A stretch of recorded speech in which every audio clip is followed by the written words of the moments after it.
All right. We're continuing in this series. We're almost near the end, actually, of the series we did for the second half of the summer called Spiritual Symmetry. And if you've been following, you already know what I'm going to say in the next 30 seconds. This has been a series where we're exploring the biblical patterns of what the daily life habits and practices and rhythms and routines of the spiritual life of Jesus, but then also of the earliest Christians and then throughout history. What are the kinds of life habits that mark Jesus and Christians throughout history who are growing, who are changing, who are transforming, and so on? It's a very practical series. And we've been taking each week to take two of these biblical historic practices that seem like there's maybe tension or they're at odds with each other and figure out how they work together. And so today we're talking about prayer. We're talking about praying and acting. Praying and acting. So we're talking about talking to God. We're talking about talking to God. And then we're talking about going and doing something about what you just talked to God about. That's, in my way, that's how I would frame it. We're talking to God, but then, of course, how are you actually living, and what are you supposed to go do about these things that you just prayed and talked to God about? How do those two go together? And as we're going to see today, I think in Christian prayer, part of what makes Christian prayer unique is the way that Jesus saw praying and acting as completely bound together. Two sides of the same coin. So when I say the word prayer, here's my hunch. My hunch is that when I said praying and acting, or we're talking about prayer today, anytime you talk about prayer in a church setting or a Christian setting, there's this invisible wave of guilt, right, that pervades the room, right? And so because half of us, we know that, like, oh yeah, prayer, like, that's important. That's this thing that should be important to me. And somehow it's like that doesn't actually translate into action, right? And so maybe you feel like it is important, or that it should be important, but you find different struggles with it. But that's not everybody. So you think of it like a spectrum, and my guess is that the whole spectrum is sitting in the room here. So you have some people, I call them the direct line people, and they're just in tune with Jesus throughout the day, and when they pray, they're the people you call or email when you really have a real urgent need or something like that, because somehow they're those people, and they pray a lot, and it's effective in their lives and the people around them. So there's those people. And then there's some of us, I say prayer, and you think of a practice that brings a lot of solace in your life, or comfort. It's kind of like a bedrock for you, and it's positive. It's positive. There is kind of the middle of the spectrum, which would be like, yes, I know it's important, and it is powerful. Sometimes it's really dry, and I just do it because I know I'm supposed to, but I don't always get a lot out of it. And then there's just the downright confused and frustrated bunch, right? And I'm kind of in this middle side area over here most of the time, and that's not unexpected. There are many of us for whom just the idea of prayer gets our mind spinning on a million questions. They're like, how does it work? Does it actually work? If God knows what I'm going to say before I even say it, why do I need to do it? And does God respond to my prayers? And how does that whole thing work out? And then you find yourself thinking about that when you're supposed to be praying, and then you're just like, dang it, I got to move on with my day or whatever. And then you go, and then that's your experience of prayer. And so, whatever, we've got the whole spectrum in the room right now. And now here's what's interesting, I think, is that since I've become a Christian, I've paid attention to the language that I use or that I hear people use to talk about prayer. And you hear all these words of like profound and solace and comfort and important and confusion and so on. Paul the Apostle used the word like wrestling, like actual physical grappling when he talked about prayer. He says he has a friend at the end of Colossians who's grappling in prayer on your behalf. And you're like, yes, that's how I feel. Grappling comes to your mind. So we have all these words and things that come to our mind when we think about the practice of prayer. And one of the things that I almost never hear people talk about when they talk about their experiences of prayer is Jesus. Jesus. Now, you might think, what are you talking about? Like, of course, Jesus is involved in my prayer. I end my prayers with the name of Jesus, right? But let's just be honest, like that's the equivalent of hitting the send button for most of us, you know? And it's just kind of like it's that thing that you do to make sure it has extra effect or something like that. I don't know. But for many of us, that's about what Jesus has to do with our prayers. And it's not good. It's not good because, I mean, just think about it. And so here we are again, right? Jesus actually cared deeply about the prayer habits of his followers. He cared deeply about it. He cared that they prayed. He both modeled that in his own life, and so we explored that earlier on in the series, Jesus' own habits of solitude and prayer and scripture. But he also taught a lot about prayer, and he seemed to care deeply about how his followers prayed and what they prayed. And he seemed to think that Christian prayer and what he was teaching his disciples to do was unique and it was different. Jesus acknowledged, as we're going to see, that lots of people pray across all kinds of spectrum and religious traditions. What makes Jesus' followers' prayer different and unique and distinct? And he seemed to care about that because he taught a lot about it. In fact, he actually gave us a prayer. He gave us a prayer.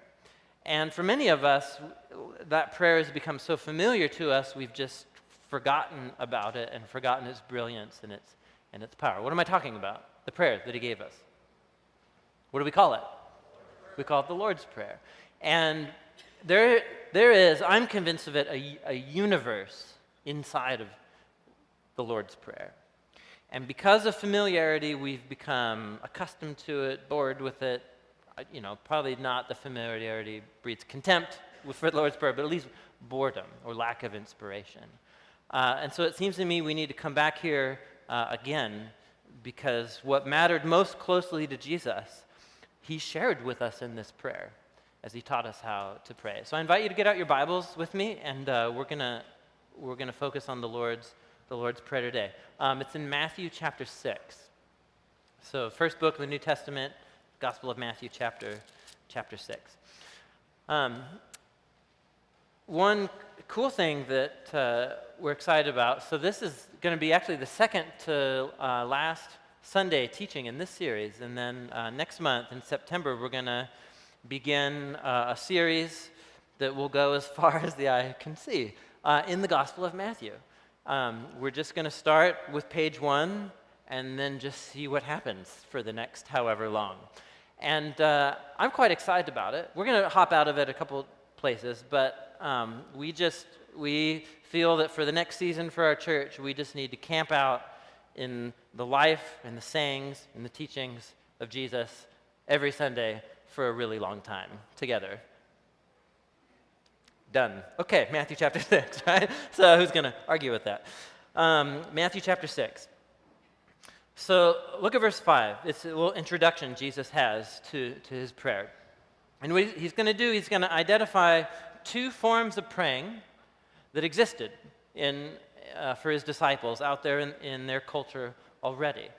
And that is true also for us too. You know, every time, Time magazine or something like that does, or the Pew Research Forum or something, does surveys on the religious activities of Americans or something, prayer is always way higher than anybody's religious affiliation with a church or a religion or a mosque or a synagogue, anything. Prayer always outnumbers how many people are actually involved in an official religious organization. So whatever that means, prayer pervades the life of lots and lots of people who are all over the map spiritually. Jesus recognizes that too. And so what makes a disciple of Jesus' prayer unique and different? What marks it as Christian? And that's what he's gonna explore here. So in verse 5, he just assumes that his disciples will pray. He just assumes it. He just says, and when you all pray, he's talking to a big group of disciples on a hillside. He says, don't be like the hypocrites. They love to pray standing in the synagogues and on the street corners to be seen by others. Truly, I tell you, they have received their reward in full. So he's talking about the very pious and religious in their Jewish community here. And as we're going to see in a little bit, Biblical traditions of prayer, Jewish traditions of prayer was modeled around the structure of prayer 3 times a day. Morning, when you get up, before you go to bed, but then after, like a midday prayer, an afternoon prayer. And what the midday prayer creates is an opportunity where you're like in the marketplace or something and like, oh, it's time for prayer.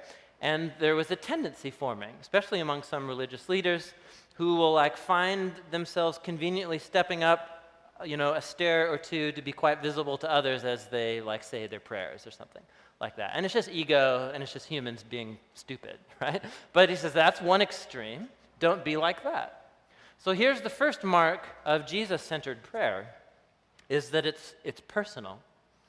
And you do it in a way that doesn't let on to anybody else that you're actually doing it. Look at what he says here. So he says, when you pray, go into your room, close the door, pray to your Father who's unseen, and your Father who sees what's done in secret will reward you.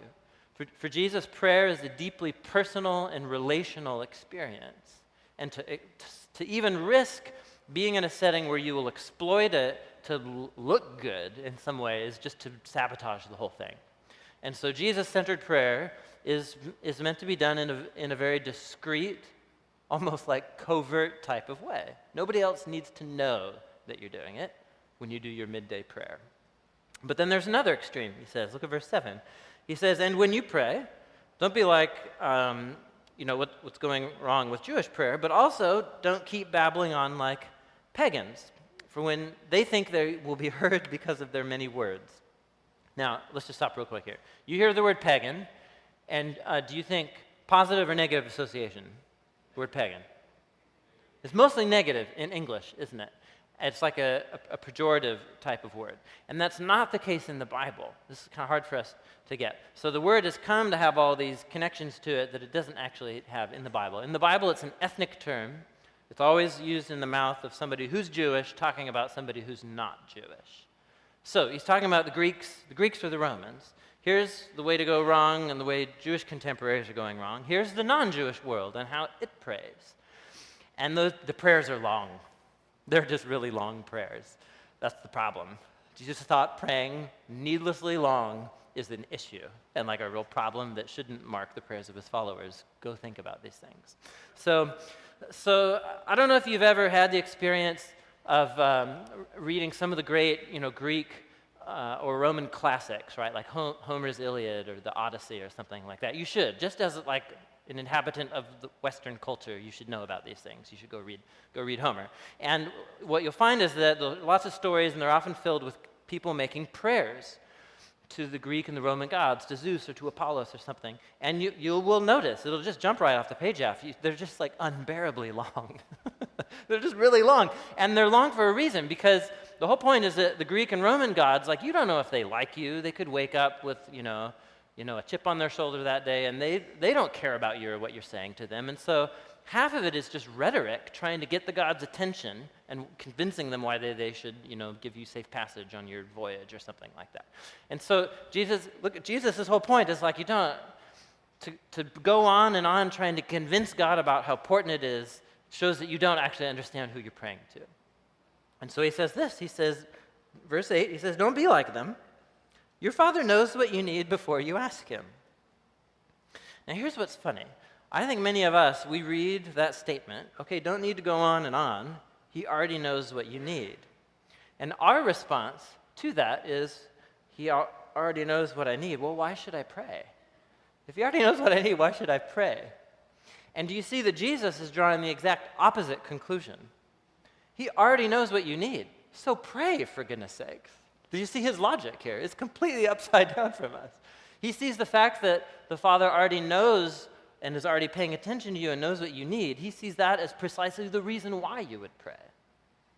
And then what he goes on to say, having avoided the two extremes, is to give us this beautiful little poetic prayer that is quite short. Quite short. This then is how you should pray, and I just feel compelled we should say it aloud together, because it's the Lord's Prayer, for goodness sake. So would you join me? Our Father, in heaven, hallowed be your name. Your kingdom come, your will be done, on earth as it is in heaven. Give us today our daily bread, and forgive us our debts, as we also have forgiven our debtors. And lead us not into temptation, but deliver us from the evil one. Now, some of you have more to the prayer in some of your translations, especially if it's from the King James tradition. Most of you don't, but you'll see a footnote, and you know that I love those footnotes. They're full of endlessly curious things. So what's going on is some of you might know the form of the prayer that has an ending, and that's what you'll see in the footnote. For yours, speaking to God, yours is the kingdom and the power and the glory forever. Amen. That's not original to the prayer. Jesus did not say that, and all of the earliest manuscripts that we have to this prayer are the form that we just read it in the shorter version. But when that addition was made and how and why it was made actually gives us a clue into how the Lord's Prayer began to play a role in the life of Christians and in the worship gatherings. So as we're going to come full circle, as we end today's exploration about the Lord's Prayer, we're going to see that this prayer very quickly, like almost immediately, became adopted as the daily prayer of followers of Jesus. Prayed morning, afternoon, and evening, and prayed in the Sunday gatherings. And within the first, somewhere, 50, 75 years, especially I think in light of the Lord's Prayer being read like in Sunday gatherings, which are for worship, there was felt a need to conclude the prayer with something that sounds a little bit more like a praise song. So yours is the kingdom, power, and glory. That's almost certainly where this addition came from. And it's beautiful. And I actually think you should say it because it's about how the Lord's Prayer became the prayer of the church. But it's not actually what Jesus said. Now, how's that for dodging a whole complex conversation right there? So here's the prayer that he gave us right here. Now, what on earth do you say about the Lord's Prayer? You know, like try and say something new, you know, of course not. But there is something about it that's become so familiar to many of us that we actually stop seeing how profound and brilliant it is and what Jesus is trying to get us to be and do as he gives this prayer to us. And as I said, there's a universe inside this prayer. This prayer is meant to actually not close you down by becoming too familiar. It's supposed to crack open something that's huge and expansive, invite you into all kinds of new experiences. So what do you say? I'm not going to work our way through every line of the prayer. I just want to draw attention to a couple things. Look at the prayer and just pay attention. It's structured into two halves. There's two halves to the poem, to the prayer here. And the two halves are depends on the focus. The focus. If you look at the first half, it's about 5 lines. You'll see it's all focused on God's will and God's agenda and his kingdom. It's dominated by the words you and yours. Do you see that? So hallowed be your name, may your kingdom come, may your will be done. Do you see that right there? You. So the first half of the poem, so think about this, that Jesus wants his followers, before they do anything else, before we focus on what's happening in my story and what's not happening according to my will, right, in my life, I first recognize that my story is just one little tiny piece of the bigger story of what God is doing in the world. And so what I value, what I prioritize first is God's reputation, his name. What I value and prioritize first is the story of how his kingdom is coming and how God's rejoining heaven and earth according to his will, right, and on earth as it is in heaven. And I do that first. It's sort of like that's the set of glasses that I see everything through. Even my own needs and prayer requests, I see through this first lens. So that's the first half. And then look at the second half. Then it shifts to us and our. Give us our daily bread. Forgive us as we forgive. Lead us not into temptation. Deliver us. Do you see that right there? Do you see the two halves? You. We, us, we, us, we, us. So there's something right there. Pretty much I just want us to think about that right there. Because again, there's a universe inside of what's happening here. I think how most of us pray, especially the second half of the prayer, we say us, give us, if you pray the prayer, you say us, forgive us, but I think most of us in our minds actually say me. Me and mine. And I mean, that's how we think of it. You're, okay, God, do your thing. Yep. Okay, now on to me. All right, so my bread, my physical well-being, my forgiveness, relationship with you. So that's how I think how most of us read it. And that's clear that Jesus could have said that. He clearly envisioned that this is a personal prayer said in close personal settings, right? Go be by yourself. But he doesn't say, give me. In other words, that plural is crucial, and it makes all the difference in the world, because once I orient myself to the story of God's kingdom coming into the world through Jesus, when I'm turning my attention, even when I turn my attention to my own story, it's always in the context of me, in the place of my broader community. And so I'm not just praying about my needs, I'm also mindful of other people's needs. Because there's a whole lot of other people that need bread. And there's a lot of other people that need forgiveness. And there's lots of other people who are in difficult trials. And so it gets your mind off of yourself in both halves of the prayer. Onto God's story, and then onto the story of me as a part of a broader community. We'll come back to that. So there's our two halves. Now, I've already been talking about as much time as you could say the Lord's Prayer, like 50 times. So, look, is this a short prayer? Does it fit Jesus' requirements of not long, and it's not, even if you were to, go up on steps in public, by the time everybody is looking at you to think that you're really religious, it's over. You know what I'm saying? So you won't actually even, really look very religious saying a prayer that this short, and that's Jesus' point. Now, this isn't the only form of the prayer, of the short prayer that Jesus gave to his disciples. He taught it to his disciples, we know on one other occasion, and almost certainly on many, many occasions. In fact, almost all of the teachings of Jesus, he's a traveling teacher. And so he's going around from town to town, village to village, and he does what all traveling teachers do. He has a fixed body of stuff that he's saying. It's not like he came up with new parables every single village. That would be like 2 million parables or something, So he developed a body of work, of proverbs, of sayings, of teachings. And so he certainly taught this prayer to lots of different people on lots of different occasions. And we have one of them, and the comparison is interesting. It's in Luke chapter 11. So here he's on a hill with a whole bunch of disciples. Here, he's somewhere else, and one day he had been praying in a certain place.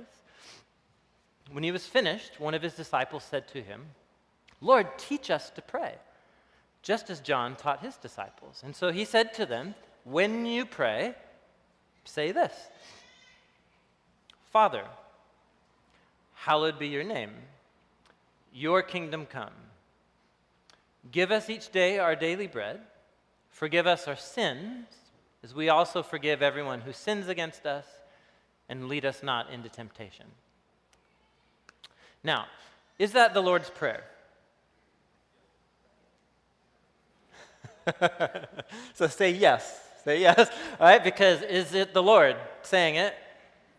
And is it a prayer?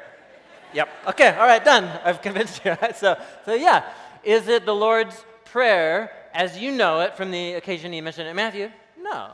And that shouldn't bother you 1 ounce. He's a traveling teacher, for goodness sakes. Does he have to say it the exact same way every time? He said, no, of course he doesn't. And he's, and that's just how, he's a teacher. He's a traveling teacher. This is what traveling teachers do. Now, for all of it, this is actually even a shorter version. Jesus cared about brevity in prayer, by the way. It's just clear. Look, he's like, okay, let's boil it down even more. So even though some of the phrases are a little different and it's even a shorter form, are the two halves still there in the same order? Yeah, totally. So you can even see the wording is important, but look, all the key words are there. Father, kingdom, your name, bread, forgiveness, deliverance from testing, and so on. It's all right there. So we have two wordings of the very same prayer that communicate the same exact message. And so Jesus, where did Jesus come up with this? What's at the heart of this prayer, and what's at the heart of these two halves? And if there's two different forms of it, it's clearly we should not get so much hung up on the precise wording, but on the heartbeat of the prayer, which is bound up with the key themes and then connected with these two halves. Where did Jesus come up with this prayer? Why did he give it to us in this way? And what did he mean to invite us into by inviting us to pray this prayer? To explore that, put your thumb here and go forward with me about 15 chapters in Matthew to Matthew chapter 22. Matthew 22. And we're going to go down a rabbit hole, but curiously, the rabbit hole is going to land us precisely at the Lord's Prayer by the end of it. You guys ready? Rabbit hole. Matthew 22. We're going to look at verse 34.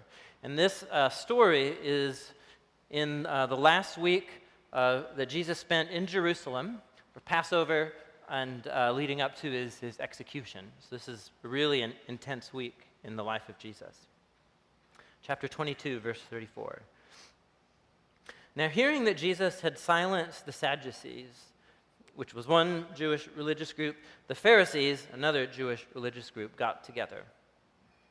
And one of them, an expert in the law, tested him with this question: Teacher, which is the greatest commandment in the law? Now, it's a perfectly good question. Is it being asked from a right motive? No. What's the purpose? It's get Jesus. Right? That's the purpose. This is a loaded question. It's a loaded question. Think of a politically or religiously charged hot topic in our setting, and this person is coming to Jesus asking him a question. They don't want to learn anything. They're trying to peg him in a pigeonhole so that they can get him to line up as far as where he is and where he fits on their map, and politically and religiously and so on. It would be like in our setting, someone coming up and being, Jesus, legalization of marijuana, go. And it's like, well, so you're trying to peg someone because you assume if you know what they think about that, you also know what they think about this, and this. And Jesus always resists people trying to categorize him because he breaks everybody's categories. And so the question is a very Jewish one, and it's hot topic in first century Judaism. So this guy's an expert in the scriptures. The law don't think American English law or lawyers or anything. It's a Jewish term referring to the first 5 books of the scriptures, which in Jewish tradition are called Torah, which gets translated as law right here. And in the Torah, there's a whole bunch of commands. You have the story of Abraham, and then it becomes Israel. Israel comes out of slavery in Egypt to the foot of Mount Sinai. They're given the 10 commandments, and then they're given 603 more commandments after that, making a grand total of 613, which is a lot. I mean, that's just a lot of commands already. But here's what's interesting. Those are what's in Exodus, Leviticus, Numbers, Deuteronomy. But if you look at those 613, there's all kinds of different commands about, like, how to deal with your neighbor's cow if it eats grass in your farm or something, and like what kind of clothing food you should or shouldn't eat, how to do the sacrifices and so on. And you think, holy cow, 613, surely that's plenty. Well, actually it's not. It's not plenty because there are all these gaps and holes in the commands and how they relate to each other, and there's a million other scenarios that those 613 don't envision. And so one of the tasks of Jewish scholars after that was to come up with a whole other body of like sub-commands that clarify the original 613 commands. And so you have Jewish students, like they're coming to learn the scriptures and then this whole thing, and there's like thousands of commands. And so a raging debate and discussion in Jesus' day is, well, which one's the most important? Like, which is the one that you make sure that you do so that you will end up doing all of the others at the same time? Or which one is the common denominator underneath all of them, right? That's the discussion. And different groups of Jewish people landed in different areas. And so here we go, we're trying to peg Jesus. Which kind of Jewish teacher are you, Jesus? And ever brilliant, this is how he replies. Jesus replied, he says, love the Lord your God with all of your heart, with all of your soul, with all of your mind. Now, did he come up with that? No, what's he doing?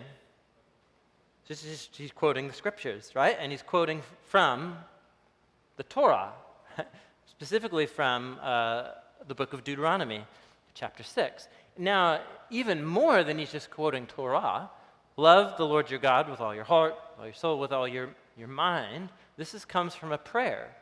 This comes from what's called the Shema prayer, and I often close our gatherings with it. It's the Shema prayer that was said 3 times a day in Jewish tradition. It was the heartbeat, so to speak. It was like the Jewish creed. The closest thing that Judaism has to a creed of belief is saying the Shema. Hear, O Israel, the Lord our God, the Lord is one, and you shall love the Lord your God with all your heart, all your soul, and so on. So Jesus quotes that, and then he says this. He says, this is the first and greatest commandment. But then he keeps going. Now, what was the guy's question? What is the greatest commandment? And he says, well, here's the first. And then he says, and the second is like it. Now, I think most of us read that as, here's the first most important, and here's the second most important. That's not what he's saying. He's saying something much more clever than that, right? So the guy asked him, what's the most important commandment? And he said, well, here is the first greatest commandment, love the Lord your God with all your heart, and here is the other greatest commandment. In other words, how many greatest commandments are there? There's one. There's one. I mean, he's answering, there's one greatest commandment. And what is it? Well, first is love God, and the second is love your neighbor as yourself. So which one is the greatest? Exactly. Yes, right, that's exactly. Jesus, come on, he's so awesome. So the second is like it. It's like it. Well, what command is like love the Lord your God? Well, love your neighbor as yourself. And did he come up with that line? No, he didn't come up with that. What's he doing? He's quoting your favorite book of the Torah. What's he quoting right here? From Leviticus chapter 19. Leviticus, he was a huge fan of Leviticus, apparently. So, and then look how he sums it up. He says, all the law and the prophets hang on these 2 commandments. All the scriptures, the Torah, the prophets, everything in the scriptures hangs right here. Absolutely brilliant. So what's the greatest command, Jesus? Well, here's the first greatest command. And then here's the second greatest command. But don't think second in terms of height, importance. You know, do you understand what he's saying? It's just awesome. I'm trying to say it right, but it's so great. So, in other words, Jesus sees your personal relation to God as completely interwoven and inextricable from your relationships to other divine image-bearing human beings.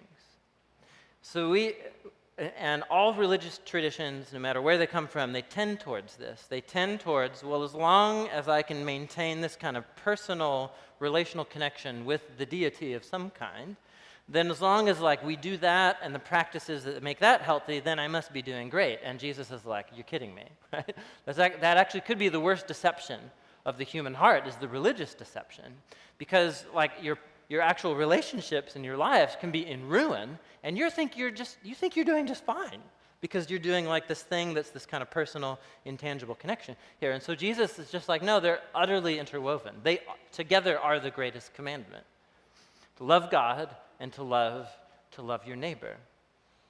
If my personal relationships are in ruins, and if part of why they're being in ruin, or maybe even the whole reason why they're in ruin, is because of stupid, sinful stuff that I'm doing or that's inside of me, Jesus would say, you think you love God, but you actually don't. You need to love God by, first of all, loving those people and humbling yourself and making that right. And it's 2 sides of the same coin. 2 sides of the same coin. So for Jesus, this is what one of my favorite New Testament scholars, a guy named Scott McKnight, he wrote a whole wonderful, wonderful little book right here on this story. And he summarizes what Jesus is saying here. He calls it the Jesus Creed. Because what is unique about what Jesus is doing, it's not the source. He's just quoting the scriptures. But he's combined them in a new and profound way. You love God, you love people. And the 2 of those are so closely connected that they are together the greatest commandment. This is unique to Jesus, and it summarizes the ethic of Jesus and what he called his followers to. It's the Jesus Creed. So, okay, here we are. What does it have to do with the Lord's Prayer? It has everything to do with the Lord's Prayer. Because I think it forms the background It's giving us a window into the very heartbeat of what Jesus was about. It gives us a window into what he believed human existence was about, is to live in right covenant relationship and loyalty to the one true Creator God, and to express that through right, healthy relationships and seeking the well-being of the other humans who bear God's image around me. And this is who Jesus is, and this is, I believe, what's at work in the Lord's Prayer. The Lord's Prayer, I would put it to you, is the Jesus Creed turned into a prayer. Love God, you love your neighbor. Go back to Matthew chapter 6 with me. How you guys doing? Okay. Jesus takes the scriptures, he takes the Jewish tradition in his day, he reorders it and adapts it to become something unique to him and what he's doing. And this is exactly what he's doing in the Lord's Prayer. There was a Jewish prayer that existed in Jesus' day. It was mostly said at synagogue gatherings, but also on other occasions as well, some of the great feasts and so on. And this prayer, it was a very biblical prayer. Most of the language is borrowed from the book of Psalms and so on, but it was a popular prayer in Jesus' day. It's called the Kaddish. And let me read it to you, and you'll just see what's going on here. So this prayer pre-existed Jesus. It was being said in synagogues and so on, and it reads, "May God's great name be exalted and hallowed in the world which he created according to his will. May he establish his kingdom in your lifetime and in your days, and in the lifetime of the house of Israel, speedily and soon." Amen? And amen. Now, do you just see it right there? Can you just see all the key words right there? The overlap with the Lord's Prayer, God's name being hallowed, God's will, God's kingdom coming, and so on. So Jesus, even the first half of the Lord's Prayer, and both of these are looking at different biblical passages, right? So, but notice which half of the Lord's Prayer does this match up with? Yeah, isn't that interesting? Isn't that interesting? So, in other words, Jesus, along with the scriptures and Jewish contemporary, he's happy to emphasize and to put first and foremost this orienting myself to God's will and God's mission and God's story. First of all, that's just what you do. But then what he's done is he's done a Jesus creed on this thing, right? He's made it uniquely his own to mark what he thinks is the greatest commandment, which is, it's a form of loving God. You're valuing what God values by placing it first and foremost. It's like what Jesus said, seek first the kingdom, everything else will sort itself out.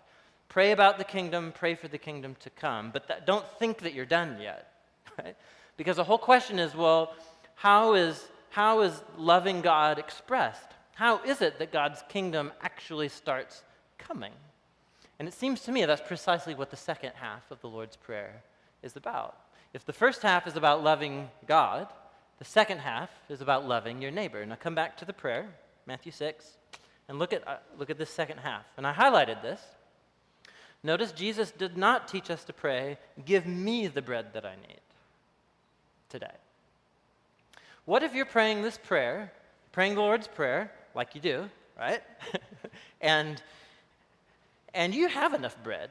In fact, you have no question where your next 3 meals are coming from. Your next, 21 meals or whatever. You have enough food. But you're not just praying about your bread, are you? Are you? No, you're praying about our bread. In other words, this prayer is meant to also direct your mind to us and to our. I have enough bread. Can I think of anybody I know who doesn't have enough bread? And unless you walk around the city of Portland going like this, you're likely to notice that people don't have bread. What are you going to do about that? What does it mean for God's kingdom to come and for his will to be done? I'm somebody who says I love God, but Jesus says, yeah, that's great, so how are you loving your neighbor? Are you with me here? So, forgive us, forgive me, God, I'm really screwed up, forgive me. And at the same time, Jesus says, yeah, and also look outward, who is it that you haven't forgiven? He immediately pushes you out towards us. Lead us not into temptation. Deliver us from the evil one. You may be in a season where you're going through an incredibly difficult trial and your faithfulness to Jesus is being tested. You may not. My guess is you know somebody who is undergoing this time of testing. And what the prayer is meant to do is get your mind off of yourself and out onto how God's kingdom can come in and through you loving God and loving your neighbor by actually doing something. In other words, the second half of the prayer is both a prayer but assumes that God's people will begin to become the answers to that prayer in their very actions. You guys with me here? So it seems to me what Jesus has given us is something like this. So I have here's sheet music right here. It was just right there. From this valley. Wasn't that a great song? The oh. It says it right here. Ooh, oh. Times two, right? So here's what are you supposed to do with this? Here's the text of his song. What are you supposed to do with it? Well, and if you look, it's not just the lyrics, it has the title, and then it has all these letters like B and F sharp and E and so on, like in between the lines, and then chorus, and then ooh, oh, times two, and then chorus with tag.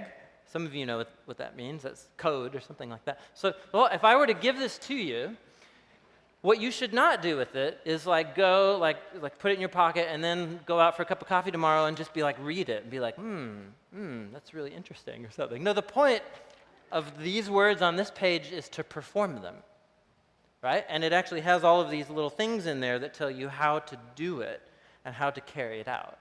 It seems to me that that's exactly what the Lord's Prayer is. It both tells you what God is up to, and then it immediately, and so you align yourself with that, but then you immediately force yourself to start praying for how you are going to be a part of what God is doing to bring his kingdom. Jesus is brilliant. Let's just give it to him right now. I mean, it's amazing. This is really an amazing prayer. And so now all of a sudden, saying this prayer isn't about just saying the words. These words become a window for how you're living your life. This is a prayer that's meant to become like scaffolding, as it were, that we build our lives on. And every day you're out there wondering holy cow, who do I need to forgive? So okay, you guys with me here on that part? I could riff on that for a long time, but I think I've made my point. We'll come back to it. So how often, when did Jesus envision that we say this prayer? Because I think he actually had something in mind when he said, when you pray this. I think he meant it. I don't know, you guys. I think he actually meant it. We're actually supposed to. Now, not that this should only be the only thing we pray. Surely there's spontaneous prayer, there's group prayer, Thanksgiving, and so on. But Jesus seems to actually think that this prayer, again, the wording, short, long, but the core is the heart of it and the two halves. Jesus seemed to think that this prayer plays some sort of regular role in the lives of his disciples. How and what does that look like? Well, let's go back to the sources, right? I mean, he just says it right there. When you pray, say, I think he means that. So where did Jesus learn to pray? And what were the patterns of prayer that Jesus adopted? Well, let's go to the prayer that he quoted from in the story that we just read. In the greatest commandment, he quoted the greatest prayer in Judaism called the Shema. And look how the Shema begins. It says, "Hear, O Israel, the Lord our God, the Lord is our God, the Lord alone." There's some translation issues there.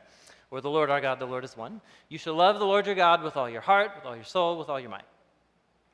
Keep these words that I'm commanding you today in your heart. How do you keep words in your heart? So that these words form the center of how you see everything and live. Oh, I have an idea. How about saying them often?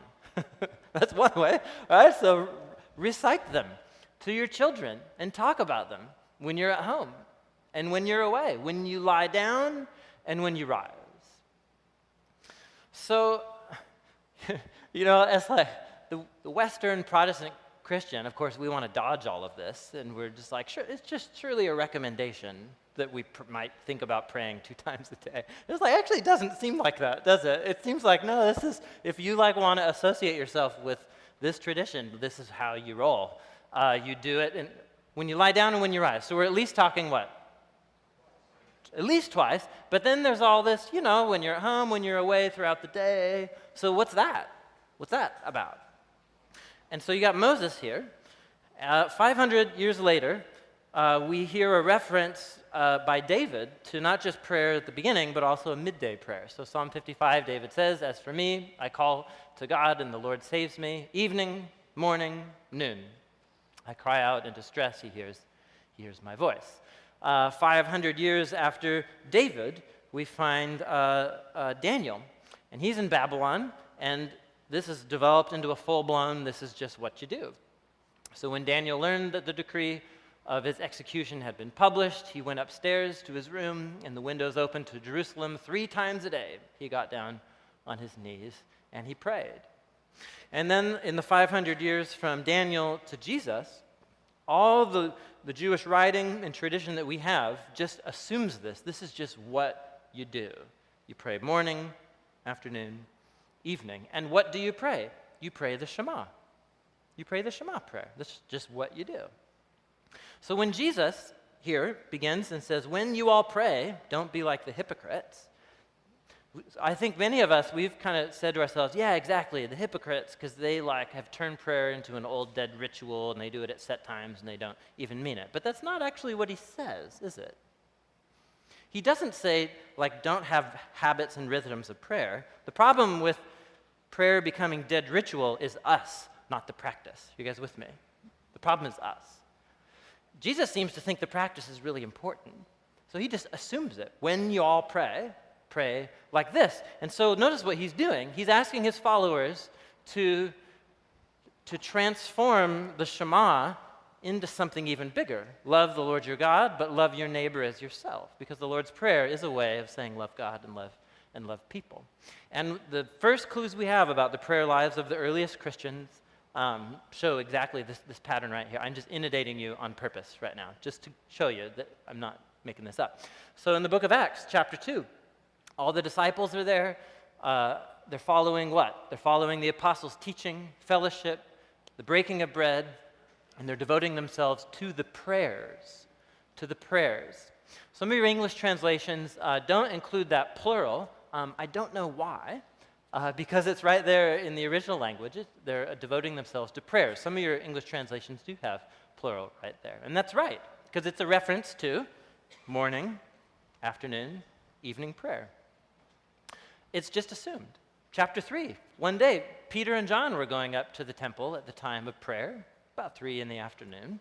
Now this is introducing a story about Peter and John that's not about prayer at all. It's just something else happens. But it's just assumed, like Christians do. You pray at 3 p.m., right? We're all like American Protestants. We're all like, what? It's like, no, it's just what you do. Chapter 10, this one's really interesting. This is a non-Jewish person who's become a Christian. At Caesarea, there was a man named Cornelius. He was a centurion. He served in the Roman army, for goodness sakes. What was known as the Italian cohort. He was a devout man. He feared God with his household. He gave alms generously to the people. He prayed continually to God. What does that mean? What does a life marked by continual prayer look like? Well, he says it later on in the chapter. He says, about 4 days ago, about this hour, I was praying in my house at the 9th hour, which by their clock is what we would call 3 p.m. It's just what you do. And you go out of the New Testament and the earliest traditions we have to the 100s of early Christianity. It's clear teachings about Christians praying the Lord's Prayer 3 times a day. So, as I've done a number of times in this series, so there you go. I'm just going to lob that at you. And, my whole point of showing you all of this is just to say this isn't about, this is you and Jesus and you and the scriptures.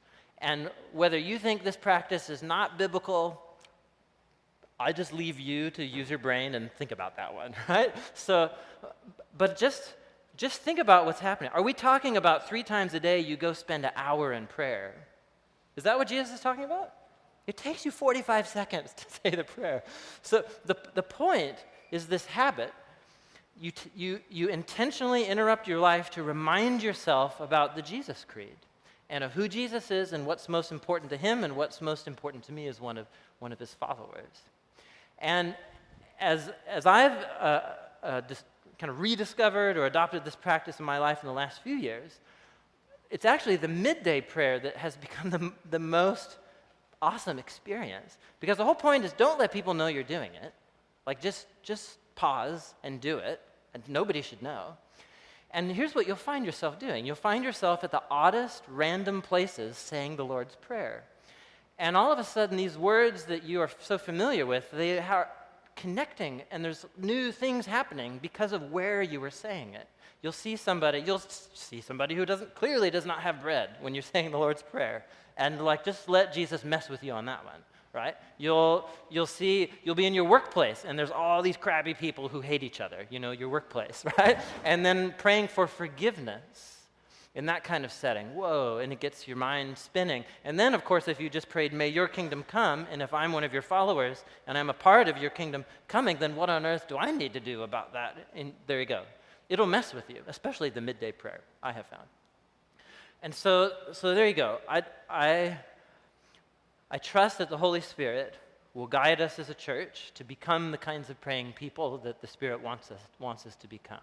But this is very powerful, and the Lord's Prayer, there's a universe in it, and there's a whole life to be discovered by weaving this prayer into our hearts, into our minds. So that's enough. I just want to let you sit with that.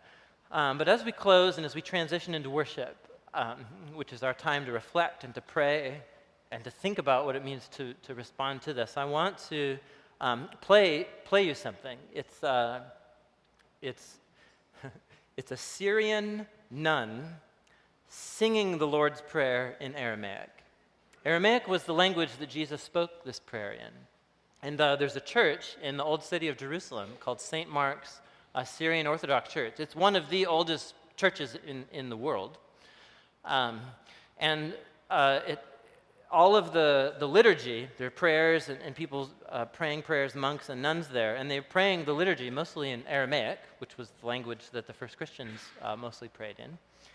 And there's a precious nun there. I was there, it's about 7 years ago, and I was there. I just had a friend who was there recently, and the same nun is there in the same little church in that old little alleyway in Jerusalem. And 3 times a day, she leads whoever is there in saying the Lord's Prayer, and she sings it in Aramaic. And so I'd like to play it for you, and it's long. She goes through it very slow, 3 minutes, 3 minutes long. But, 3 minutes versus, you'd be like, is she really still saying the Lord's Prayer? Like, could it take that long? But yes, she's talking really slow. But I just encourage you to just be open-minded to this and let the Lord really guide you as to what it would look like for you to somehow respond to Jesus' teachings about prayer. After that, the worship teams will just come up, and we'll have the tables open for the bread and the cup, and the prayer room will be open. But the time is ours just to respond to Jesus now. So it's good to have you guys here.